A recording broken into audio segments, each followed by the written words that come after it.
Well, day 2 of the December prospecting trip. I've abandoned the hole that I was working yesterday. I filled it in. It just wasn't really paying, other than that one picker. Didn't really pay out for the full day's work that I gave it.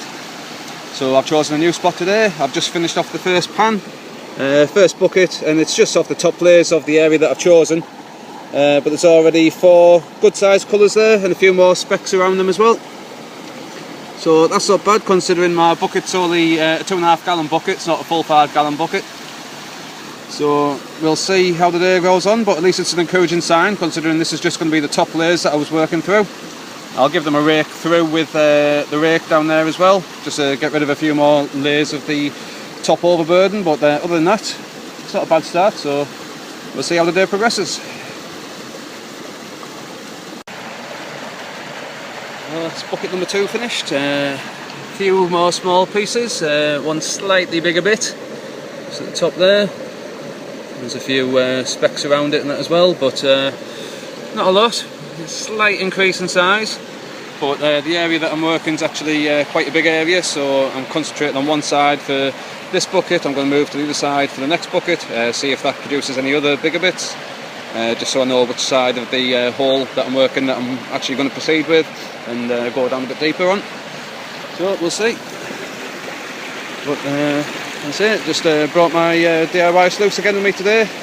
It's a good prospecting sluice because it just fits almost anywhere in the stream. Gets set up really easily. So if you're going out trying new places but you're not sure whether you'll be able to get a full-size sluice set up, this one's perfect because it's only 6 inches wide, well 7 inches including the sides. So it'll fit almost in between any rocks at all. Runs nice and smoothly as well, so flying through the buckets at the moment, so we'll see how we get on. That's bucket number 3. I've decided to, well, I've switched sides of the hole that I was working, just to, what viewers just trying to escape. But yeah, I switched sides of the hole that I was working just to see if one side was going to be a little bit more prospective than the other, but that's probably what I'd consider the first picker of today. Not a bad size bit that, considering there's a few small specks just around it as well.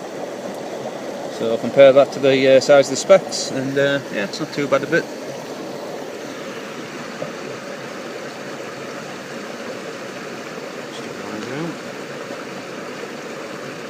So yeah, I'll snuff that up, snuff the other specks up as well, and I'll continue on that side of the hole and see what else it's going to give. That's bucket number 4 or 5, I'm losing count so far, but the size is getting a little bit bigger. It's another picker there, as the camera will focus in. There we go.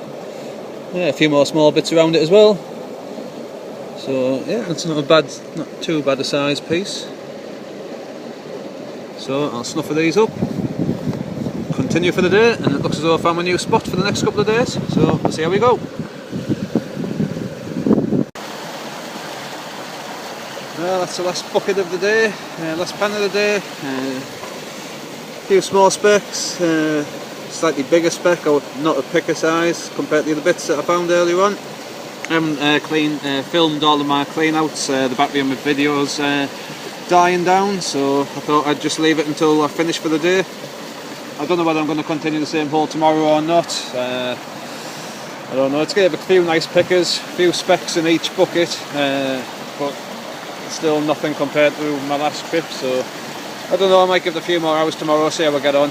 If not, I've seen another place close where I'm working as well at the moment, so might give that a go as well, so we'll see. But I'll snuff those out, and that there is the total for the 2 days.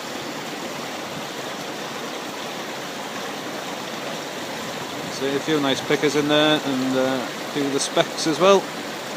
Quite a few specks, but it's not as many pickers as I would have liked. But we'll see how tomorrow gets on.